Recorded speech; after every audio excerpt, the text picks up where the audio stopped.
Viduslaikos nepietika tikai ar lielu karavīru skaitu, lai uzvarētu karā.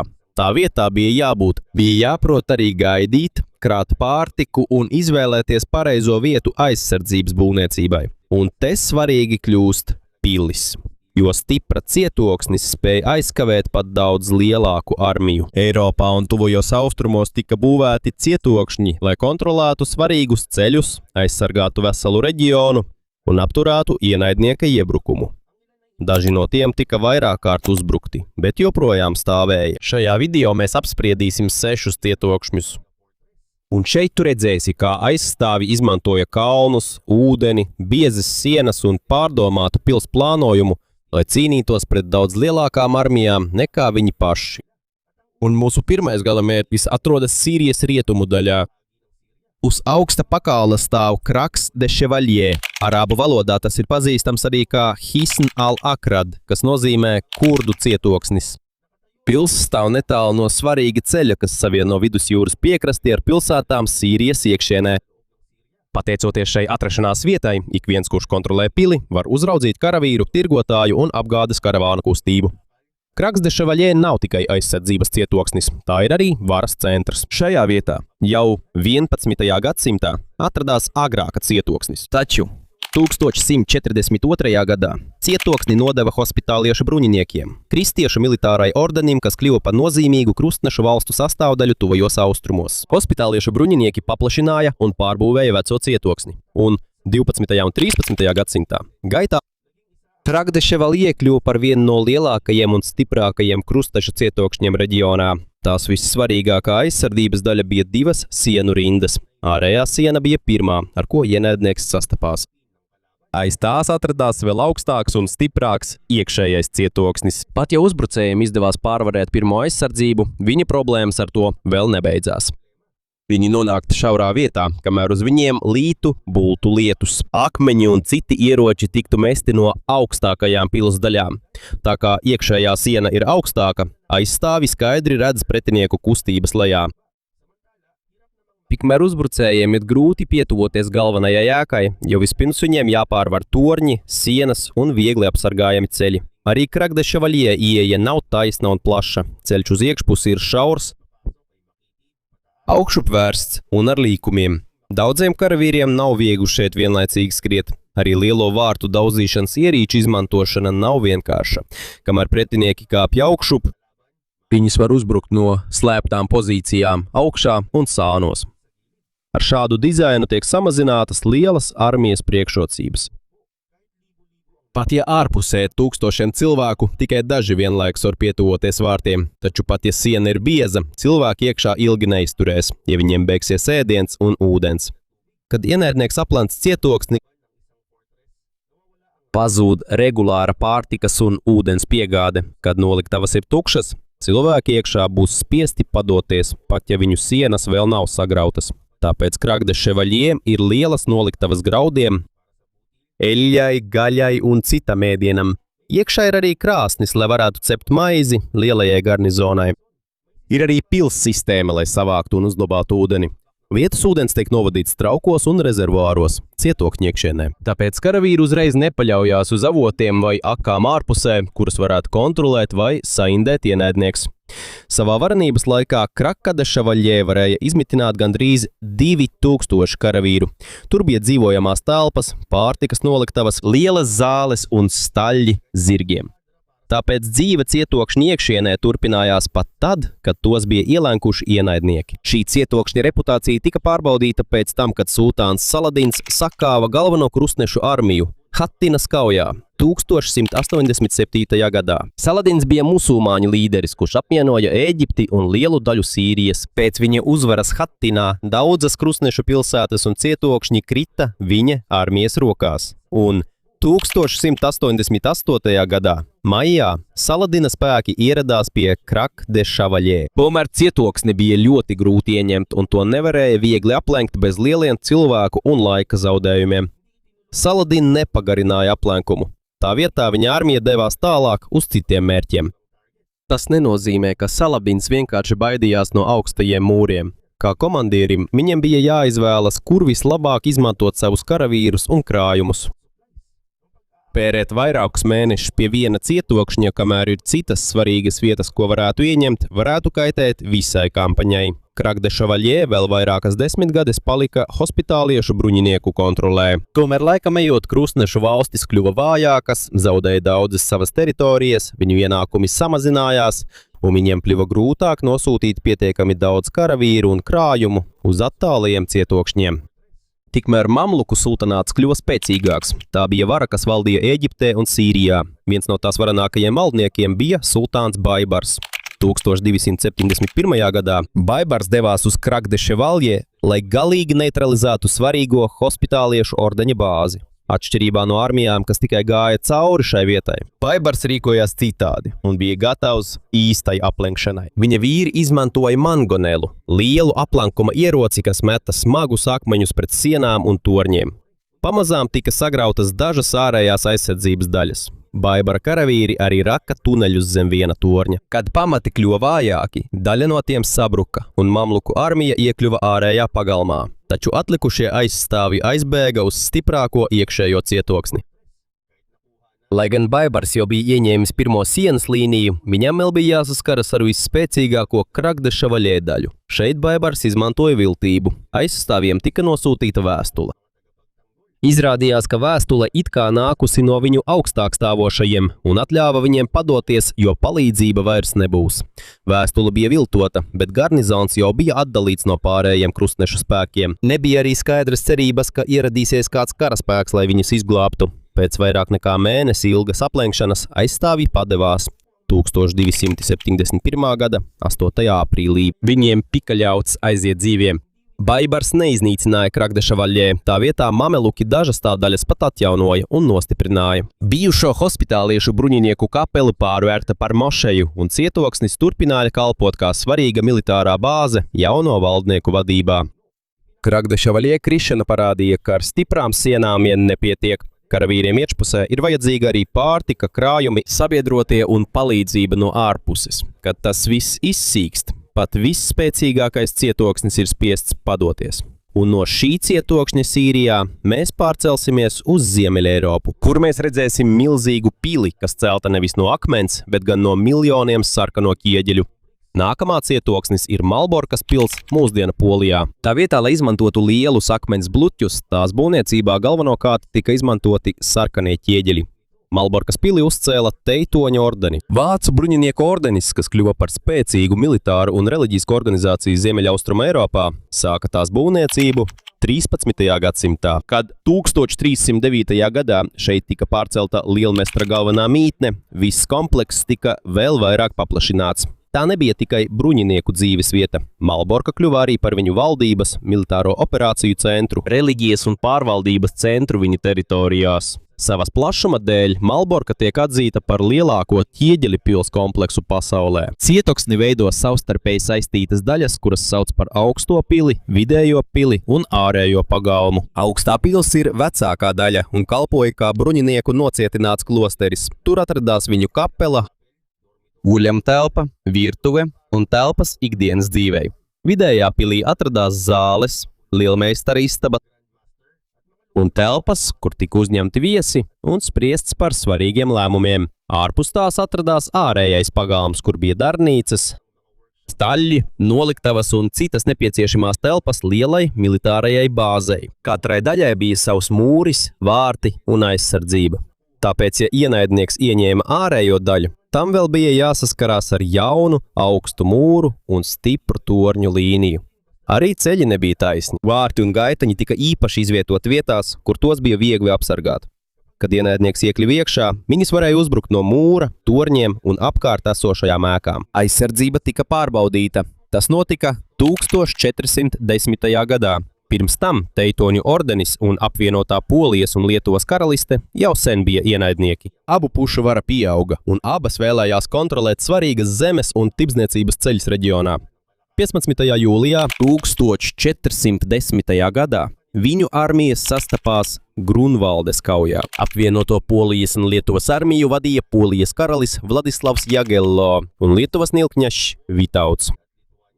Teitoņu ordenis cieta smagu sakāvi, tika nogalināts lielmeistars un daudzi augstākie ordeņa amatpersonas un bruņinieki.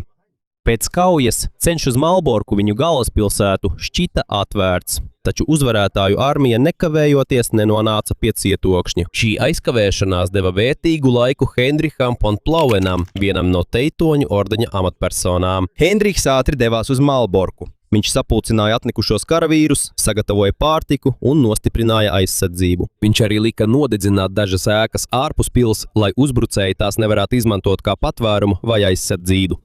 Kad Polijas un Lietuvas armija ieradās, cietoksnis jau bija gatavs. Uzbrucēji mēģināja apšaudīt mūrus ar lielgabaliem un citiem aplenkuma ieročiem, taču viņu ieroči nebija pietiekami spēcīgi, lai ātri pārrautu biezās Malborkas aizsardzības sienas. Jo ilgāk turpinājās aplenkums, jo lielākas kļuva problēmas ārpusē esošajā nometnē. Milzīgajai armijai vajadzēja pārtiku. Sāka izplatīties slimības, morāle kritās un pakāpeniski samazinājās karavīru skaits, kuri bija gatavi palikt. Arī sabiedroto spēki sāka pamest aplenkumu. Tikmēr Teitoņu ordenis turpināja saņemt palīdzību no citām cietoksnēm un atlikušajiem atbalstītājiem. Pēc gandrīz 2 mēnešiem Polijas karalis pārtrauca aplenkumu. Apvienotajai armijai neizdevās ieņemt Malborku. Tam bija milzīga ietekme. Lai gan Teitoņu ordenis tika sakauts Grunvaldas kaujā, viņu pārvaldes centrs izdzīvoja. Tā kā Malborka palika viņu rokās, viņa valsts varēja turpināt pastāvēt un pilnībā nepazuda pēc lielās sakāves. Tas nenozīmē, ka cietoksnis nekad netika ieņemts. 15. gadsimtā, kad sākās jauns karš, Teitoņu ordenim radās problēmas ar algoto karavīru jeb algotņu apmaksu, kuri sargāja Malborku.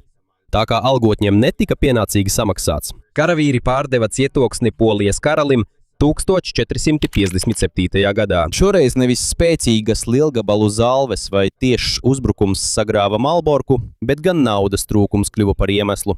Un tagad no Malborkas mēs pārcelsimies uz Velsu zemi, kas atrodas Lielbritānijas rietumdaļā. Šeit Anglijas karalis Edvards I uzcēla virkni cietokšļu, lai nostiprinātu savu iekarojumu. Velsas valdnieki ilgi pretojās Anglijas kontrolei, taču pēc Edvarda I kampaņām 13. gadsimta beigās Velsas prinču galvenā pretestība tika salauzta. Edvards nesūtīja tikai karavīru. Viņš lika uzcelt arī jaunus pils un nocietinātas pilsētas. To mērķis bija uzraudzīt iekarotās teritorijas, atbalstīt angļu garnizonu un novērst jaunas sacelšanās. Viens no svarīgākajiem šī plāna elementiem bija Konvijas pils. Konviju cēla no 1283. līdz 1287. gadam meistara Džeimsa no Svētā Džordža, slavena militārā arhitekta vadībā. Kopā ar pili tika uzcelta arī nocietināta pilsēta tai blakus. Cietoksnis atrodas uz klinšainas zemes daļas netālu no Konvijas upes. Akmens aizsargā pamatus pret izrakšanu zem mūriem, savukārt upe nodrošināja ceļu kuģiem ar pārtiku, karavīriem un aprīkojumu. Konvijas pilī ir 8 lieli torņi. Tie izvietoti ap 2 galvenajiem pagalmiem, ko sauc par ārējo un iekšējo pagalmu. Ārējais pagalms ir lielākā daļa, un tajā atrodas garnizona vajadzībām nepieciešamās ēkas. Iekšējais pagalms ir labāk aizsargāts, un tajā atrodas telpas, ko izmantoja karalis un viņa ģimene. Arī iekšējam pagalmam ir sava aizsardzība, tāpēc, ja ienaidnieks iekļūtu pirmajā pagalmā, karalis un viņa sargi joprojām var atkāpties uz drošāko pils daļu. Torņi nav tikai augsti sargposteņi. Tie arī nodrošina vietu, no kuras var apšaudīt tuvojošos ienaidniekus no dažādiem virzieniem. Svarīga ir arī pils savienojums ar pilsētu. Konviju mūri veidoja gandrīz nepārtrauktu aizsardzību ap angļu apmetni. Iedzīvotāji iekšpusē nodrošināja pārtiku, aprīkojumu un pakalpojumus cietoksnim. Taču 1294. gadā notika liels sacelšanās vilnis Velsā. To vadīja Madoks ap Juvelins, velsiešu dišciltīgais, kurš iebilda pret angļu varu un smagajiem pienākumiem, kas tika uzlikti iedzīvotājiem. Tajā laikā Edvards I atradās Velsā. Kad sacelšanās izplatījās, karalis un viņa karavīri bija spiesti atkāpties uz Konvijas pili. Daži sauszemes ceļi tika pārrauti. Slikto laikapstākļu un upes ūdens līmeņa celšanās dēļ piegādes kļuva ļoti sarežģītas. Kad pienāca Ziemassvētki, pils iekšpusē esošajiem jau bija beigušies pārtikas un dzērienu krājumi. Karalim nebija ērti uzturēties pilī, tomēr mūri un torņi aizsargāja garnizonu, kamēr viņi gaidīja situācijas uzlabošanos. Kad ūdens līmenis kritās un ceļošana atkal kļuva droša, palīdzība ieradās pa jūru. Edvards izkļuva no ielenkuma un viņa armija turpināja apspiest sacelšanos. Šīs notikums parādīja konvijas patieso vērtību. Tas nevarēja atrisināt visas problēmas. Cilvēki iekšpusē joprojām varēja palikt bez pārtikas, taču pateicoties stiprajām sienām un ceļam uz jūru, garnisons ieguva pietiekami daudz laika, līdz ieradās palīdzība. Nav arī vajadzīgi stāsti par maģiju vai slepeniem mehānismiem, lai izskaidrotu konvijas spēku. Tās aizsardzība balstās uz lielisku atrašanās vietu, rūpīgu uzraudzību, daudziem torņiem un savienojumu ar upi. Gadsimtiem ejot, konvijas militārā nozīme samazinājās, jo spēcīgāku lielgabalu attīstība mainīja kara vešanu. Augstie mūri un torņi, kas agrāk bija liela priekšrocība, kļuva viegli pamanāmi un ievainojami artilērijas ugunī. Tomēr konvija joprojām ir skaidrs piemērs tam, kā karalis izmantoja arhitektūru, lai kontrolētu iekarotu teritoriju. Pils un nocietinātā pilsēta netika būvētas tikai, lai cīnītos pret armiju. Tās tika veidotas arī, lai atgādinātu iedzīvotājiem, kurš ir pie varas. No Velsas piekrastes mēs turpināsim ceļu uz ziemeļiem, uz Skotiju. Uz sena vulkāniska ieža stāv Sterlingas pils. Dažās tās daļās kraujas ir stāvas, tāpēc uzbrukošajai armijai ir ierobežotas pieejas iespējas. Taču Sterlingas pils nozīme ir lielāka par dabisko aizsardzību. Netālu no pils atrodas viena no svarīgākajām pārējām pāri Fortas upei. Gadsimtiem ilgi armijām, kas pārvietojās starp Dienvidu un Ziemeļskotiju, bija jāšķērso šīs reģions. Tāpēc ik viens, kurš kontrolēja Sterlingas pili, ieguva lielu varu pār karaspēka kustību, piegādēm un ziņojumiem visā karalistē. Tāpēc, kad 13. gadsimtā beigās sākās karš starp Angliju un Skotiju, cietoksnis tika atkārtoti ieņemts un atgūts. Tas vairāk kārt mainīja īpašniekus un kļuva par vairāku nozīmīgāko notikumu centru Skotijas vēsturē. Stirlingā tiks pārbaudīta ne tikai mūru izturība. Šeit Anglija izmantos vienu no nozīmīgākajām aplenkuma mašīnām, kas tika uzbūvētas viduslaikos. 1304. gadā Sterlingas pils bija viena no pēdējām Skotijas pretošanās cietokšņiem pret Anglijas karali Edvardu I. Iekšpusē bija tikai aptuveni 25 skotu aizstāvi. Taču tā kā pils atrodas uz augsta vulkāniskā klints, to bija grūti pietuvoties un uzbrukt. Angļu armija atveda daudz katapultu un trebušetu. Trebušets ir liela mašīna, kas met smagus akmeņus, lai sagrautu mūrus. Aplenkums ilga vairākus mēnešus, taču mazā garnizona turpināja cīnīties. Tāpēc Edvards lika uzbūvēt milzīgu trebušetu, ko sauca par Warwolf. Kad skotu aizstāvi ieraudzīja Warwolf, viņi piedāvāja padoties. Taču Edvards vispirms vēlējās izmēģināt jauno ieroci. Tas uzmeta ļoti smagu akmeni un iznīcināja daļu no aizsardzības. Pēc tam garnizona padošanās tika pieņemta.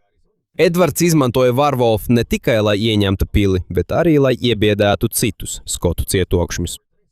Tas parādīja, cik lielu spēku un aprīkojumu Anglija spēja izmantot, taču Anglijas kontrole nebija ilga.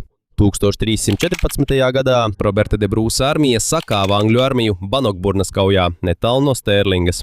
Nākamajos gadsimtos Sterlingas pils kļuva arī par karalisko rezidenci. Šeit dzīvoja un tika kronēti vairāki Skotijas karaļi un karalienes. Līdz ar lielgabalu attīstību tika pārveidotas arī pils sienas, lai tās spētu izturēt jauno artilēriju. No Sterlingas mēs dosimies tālāk uz Edinburgas pili. Edinburgas pils atrodas uz liela vulkāniskā klints. 3 tās malas ir stāvas, tāpēc tikai viena galvenā ieeja ir viegli pieejama armijai. Taču 1314. gadā neliela skotu vienība pierādīja, ka klints augstums nav pietiekams, ja apsardze ir vāja. Tomas Rendols vadīja apmēram 30 karavīrus. Naktī viņi uzkāpa pa stāvo klintsmalu, kas gandrīz nebija apsargāta, jo Angļu garnizons uzskatīja, ka pa to nav iespējams uzkāpt. Skoti nonāca līdz mūrim un pārņēma pili pārsteiguma uzbrukumā. Tas parādīja, ka vieta, kas tiek uzskatīta par visdrošāko, var kļūt par vājāko punktu, ja to neapsargā. Pēc vairāk nekā 200 gadiem Edinburgas pils atkal piedzīvoja smagu aplenkumu. 1571. gadā sākās Langsīdž. Cietoksni kontrolēja Marijas, Skotijas karalienes atbalstītāji. Ārpusē atradās spēki, kas atzina viņas dēlu Džeimsu Saštim par karali. Cīņa ilga gandrīz 2 gadus. Taču 1573. gadā ieradās Angļu artilērija un nepārtraukti apšaudīja pili. Deivida tornis tika iznīcināts un galvenais aka tika aprakta. Tā kā uz pils klints nebija pietiekami daudz dabīgā ūdens, Akas zaudēšana bija liela problēma. Krājumi beidzās un aizsardzība tika sagrauta. Galu galā garnizons bija spiests padoties. Edinburgas pils parādīja, ka pat tad, ja cietoksnis ir ļoti augsts un stiprs, tomēr tam joprojām ir nepieciešams ūdens, pārtika, pienācīga apsardze un palīdzība no ārpuses. Pēdējais cietoksnis ir Mont Saint-Michela pie Normandijas krastiem, Francijā. Tas atrodas uz klinšainas salas, ko ieskauj plašas smiltis un dubļi. Kad ir bēgums, dažas apkārtnes daļas var izstaigāt kājām, taču, kad ūdens atgriežas, Mont Saint-Michela atkal kļūst par salu. Tā virsotnē atrodas abatija. Apakšā ir neliels ciemats, ko ieskauj mūris. Tā kā klints ir stāva, ēkas, kāpnes, telpas un aizsardzības būves ir izvietotas viena virs otras. Mont Saint-Michela kļuva par svarīgu cietoksni Singvedu kara laikā starp Angliju un Franciju. Anglija bija okupējusi lielu daļu Ziemeļfrancijas, tomēr Mont Saint-Michela palika franču aizstāvi rokās. Šeit bija grūti nogādāt lielu armiju un smagos aplenkuma ieročus. Dažas dubļu daļas ir mīkstas, un jebkuru, kurš lēni šķērso, var pārsteigt ūdens. 1423. gadā Anglija sāka ilgu aplenkumu. Viņi izveidoja bāzes tuvējā salā, lai bloķētu piegādes, taču viņiem neizdevās pilnībā izolēt Mont Saint-Michelu. Mazās laivas un cilvēki, kuri labi pārzina ūdens kustību, joprojām spēja izlausties cauri. 1434. gadā Angļu armija veica lielu uzbrukumu. Viņi atveda artilēriju un mēģināja iebrukt nocietinātajā ciematā. Taču ciemata iekšienē ceļi bija šauri un stāvi. Franču aizstāvji viegli uzbruka kāpjošajiem karavīriem. Angļu armija atkāpās un atstāja divus lielus bombardus. Senie lielgabali, kas šāva smagas akmens lodes, tos joprojām var redzēt netālu no Mont Saint-Michela ieejas. Anglija neieņēma šo cietoksni visā simtgadu kara laikā. Liels palīgs bija ūdens līmeņa celšanās, taču tas nebija vienīgais iemesls. Siena bija izturīga, ieejas ceļš bija ierobežots, piegādes no jūras bija nepārtrauktas un aizstāvji lieliski pārzināja apkārtni. Šeit var redzēt, kāpēc bija tik grūti ieņemt 6 cietokšņus. Kragdeševaļie cietoksnī 2 sienu rindas un lielas noliktavas pagarināja aizstāvēšanos. Malborkā bija jāpārvar atsevišķas siena aizsardzības daļas. Konvijā svarīga bija piekļuve jūrai. Sterlingā un Edinburgā vulkānisko iezi izmantoja kā dabisko aizsardzību. Mont Saint-Michelā ūdeni un smiltājus iekļāva aizsardzības sistēmā, taču neviens cietoksnis nav patiesi neievainojams. Ienaidnieks var izmantot viltību, var izbēgties pārtika vai ūdens. Var pietrūkt naudas karavīriem, neliela grupa var atrast neapsargātu ceļu. Šīs sienas nekļuva spēcīgas tikai tāpēc, ka akmens bija biezs. Cietokšņi kļuva spēcīgi, jo apvienoja pareizo atrašanās vietu, labu dizainu un pietiekamu karavīru skaitu. Un cilvēki, kas prot izmantot katru priekšrocību, lai apturētu armiju, kas ir lielāka par viņiem.